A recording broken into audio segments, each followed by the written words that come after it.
Time is sacred. You want to know why time is sacred? It's because none of us know how much of it that we have left. So considering the condition that we're in, we shouldn't act as though we know how much time we have left, because we don't. Do you really think that you have time to be standing on corners, attacking people, talking crazy about white people, talking down our black women? You know? Do you really think we have time? You're not helping our condition. We're going through a healing process, and some of us haven't gotten there yet to the degree that we're able to speak to our black women to try to encourage them. But if you don't have any encouragement for our black women and for our black men, maybe you just need to be quiet with your Bible. This same Bible that white man that you call the devil gave you. Fool. Oh, this is our history, and our history is in this, and the truth, this is the truth. Remember who gave you that book.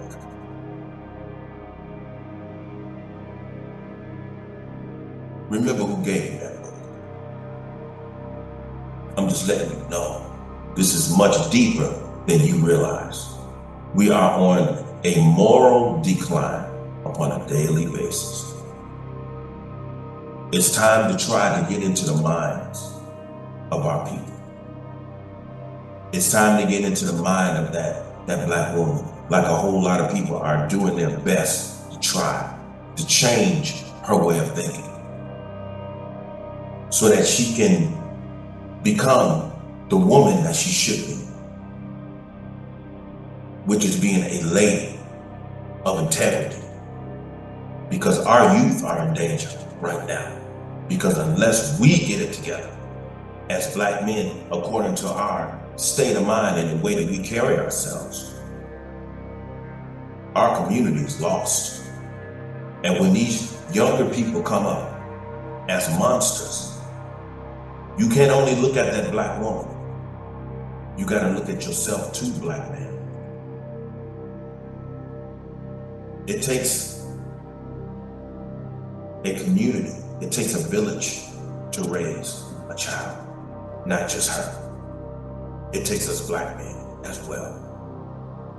So maybe if you don't have anything uplifting to say to anyone on the corners, maybe you niggas need to step down. Yeah, I'm calling you niggas because that's exactly the way you act. Maybe you need to get off them corners. Maybe you need to go somewhere and shut the hell up. If you're not encouraging people, then you take your cursed ass somewhere and lay down and die, because who needs you? We're at a state right now to where if you're not gonna uplift the community, go somewhere and sit the hell down and shut the fuck up. And I'm not gonna say excuse my language, because I mean every word that I said. If you're not gonna uplift, go somewhere and sit the hell down, because we ain't got time to keep going back and forth, debating. We don't really have anything to debate about. We see what's going on right now, and what's going on of our community, it ain't nothing to be proud of. It ain't nothing to be proud of. And in terms of a whole lot of you black men walking around talking about I'm a king and the black man is God, where's your kingdom, black man? If you're a king, where's your kingdom? And if you're a God, where is your heaven? Where's your heaven at?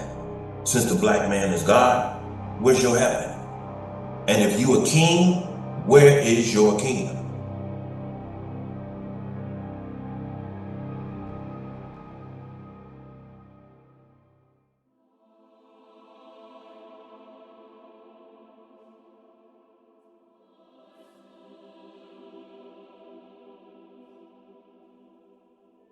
You know what I've come to notice? Yep, here I am again. But you know what I've come to notice? Not only through the messages that I get but just observing the general public of our community, we have a strong tendency, which has developed into a culture of communication when it comes to our community, that we have this, it's almost instinctive habit of feeling obligated to talk one another down. You understand? Now, there's a big distinction between pointing out things that are detrimental to our community and just talking people down constantly. I mean, I see people in our community, they look at one another, especially this younger generation. They look at each other, they look at people like myself, who was born in '64, to where there was a whole in the city of Chicago where there was a lot of Indian and Irish mixture coming up. And so my generation, um, we have a certain look about ourselves. And you know, as time goes on, and I'm pretty certain that a lot of you have come to notice that our community starts to shift in terms of our physical appearance. You know, because you can look back in the '60s and our community looked at a certain way, and then as you go further towards our current, people start looking different. But even though people start looking different, we still can recognize one another as Black people in America. But the reason why I bring that up in terms of having this obligation to verbally and emotionally and psychologically attack one another, that has become a culture of degeneracy and self-destruction, destruction of our inner being, of our character. And what that does, that cultivates this constant flow of hate for one another. But you know,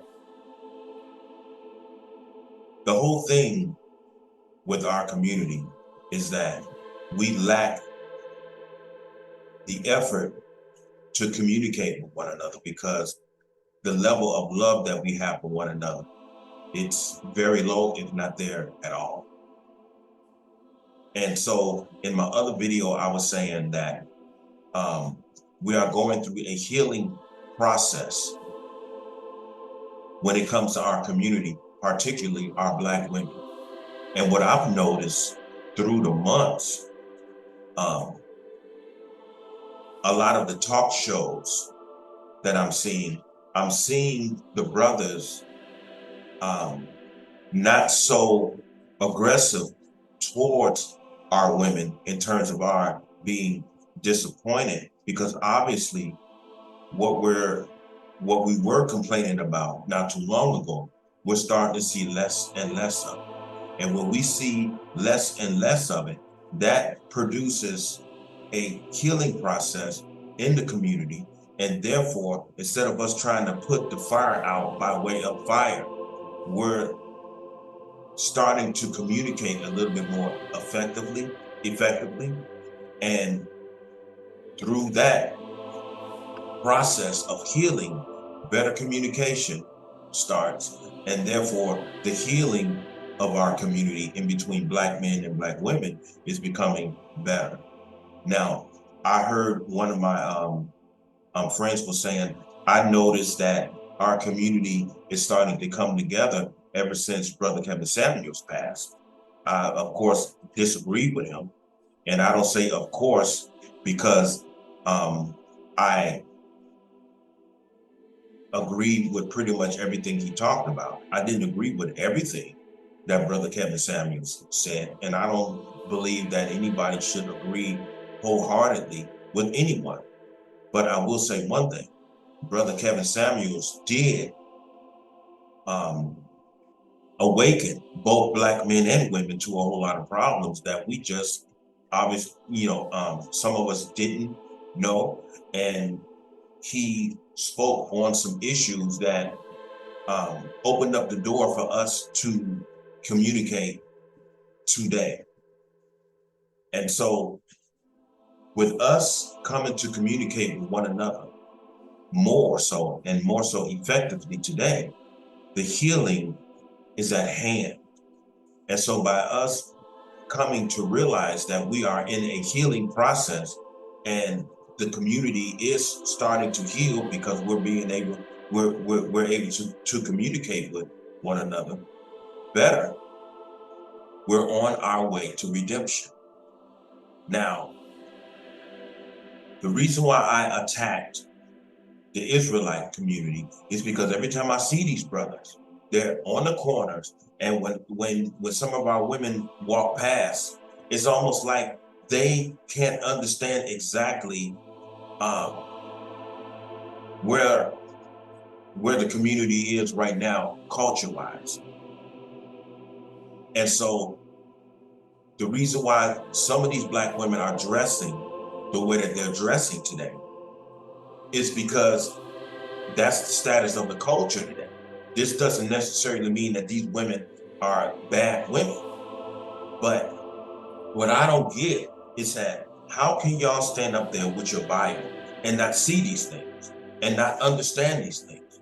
Because when Yeshua had approached people who had issues, he condemned the issue, but he didn't condemn the people along with the condemnation of their issues. In other words, what was ruling them inside.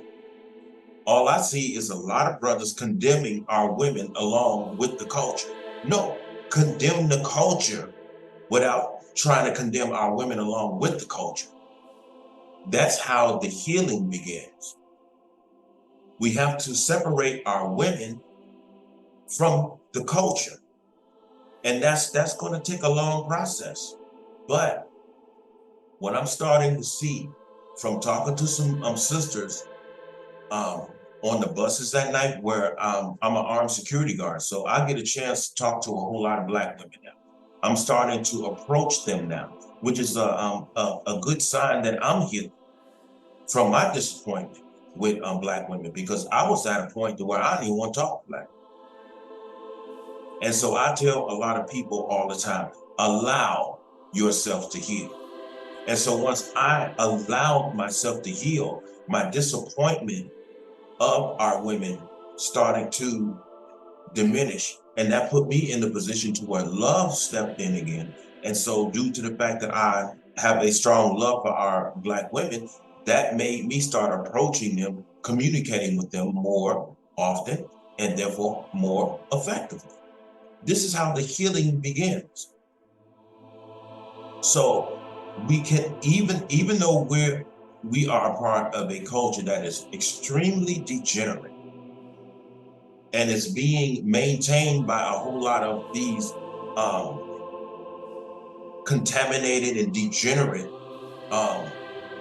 entertainers like Rihanna, these Beyoncés, these Glorillas, and these Megan Thee Stallion. You know who I'm talking about. It is these type of figures that creates the culture and they maintain it.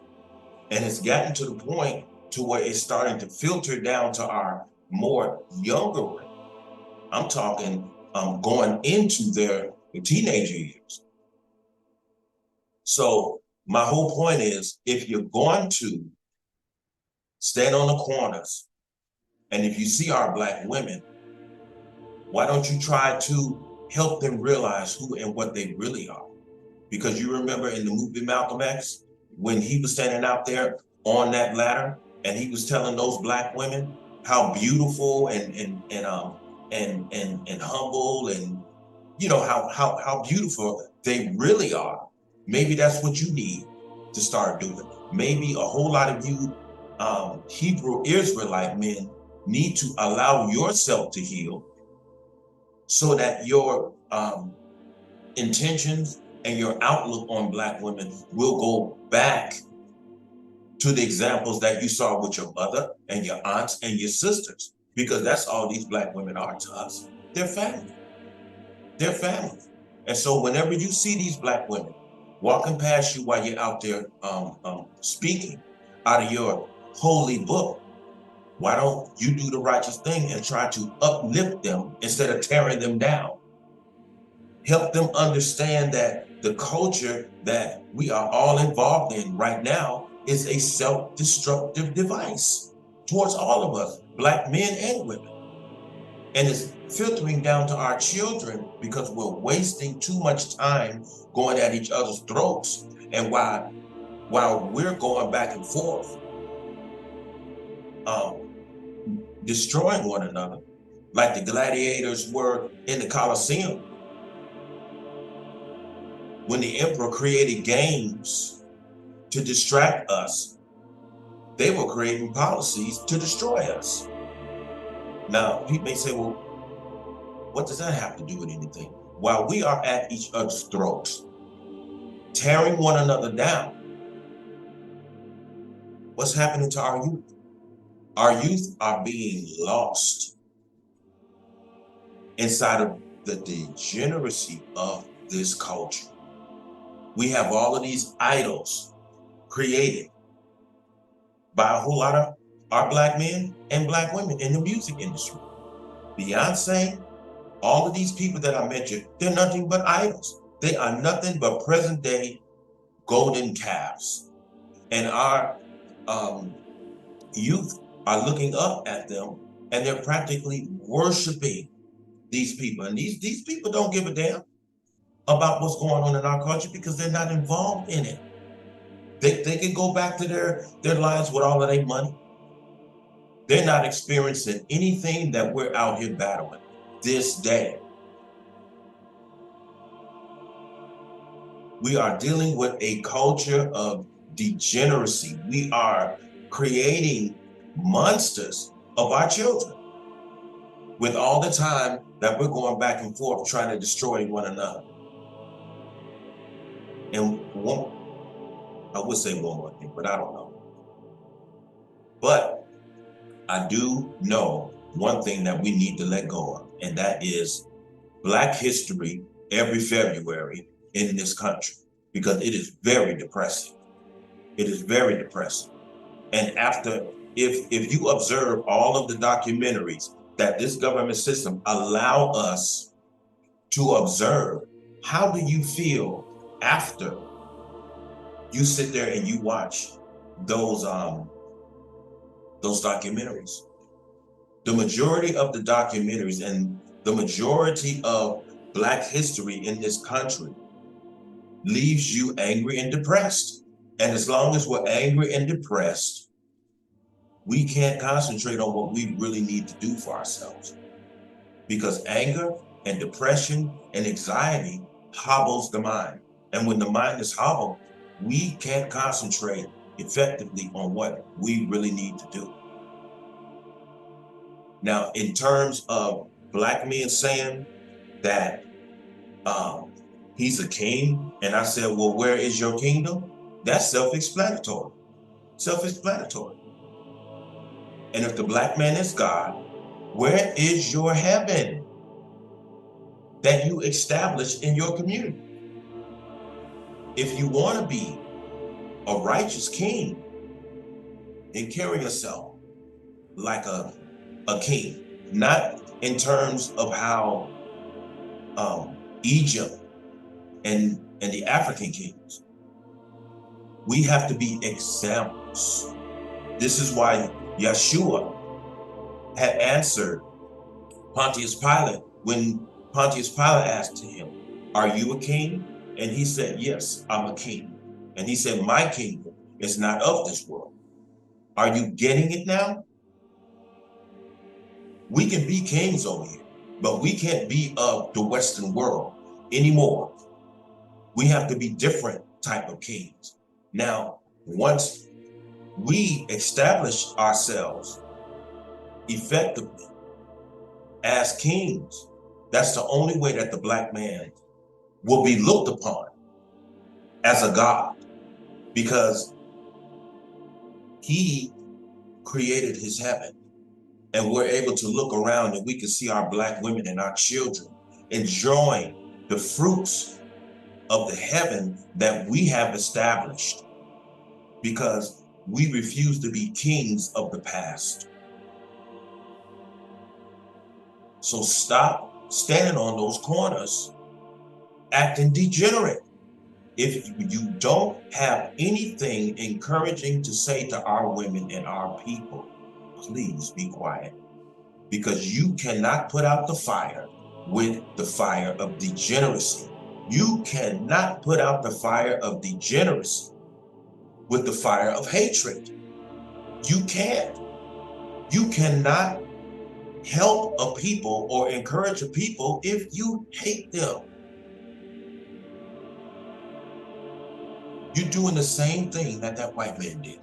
The one that you call the devil, you're doing the same thing. You're doing the same thing. You're talking down a wounded people. You're talking them down. You need to uplift. And if you're not going to uplift, be quiet, go and sit your ass down somewhere, because we don't have time for this. We're living in critical times, and time is urgent when it's critical. You can't abuse it, because, as I said before, time is sacred, brothers and sisters. Time is sacred. We don't know how much of it that we have left. And so we need to stop wasting it. And how is it that you can identify time being wasted? It's because the time that we are utilized, if nothing is coming out of it that's going to benefit us, then that's time wasted. And therefore time, those times, you can't get that time back. You can't get that time back. So as I said before, if you have not established a kingdom, then you're not a king. And if you have not established a heaven on earth for your people, black man, you are not God. And nor is that black man God. Because look at our community right now. Look at this culture that we are allowing to exist. So the only way that we're going to be able to clean this up and make things better for our future, whether men, women, or children, we have to allow ourselves to heal. We got to stop beating up on each other all the time, because that's just fanning the fire. That's fanning the fire of divisiveness by way of degeneracy. We have to let it go. Okay, with that being said, I hope everyone have a very pleasant evening, and stay human, and let's allow ourselves to heal so we can get out of this space. All right? Peace. Love y'all. Stay human.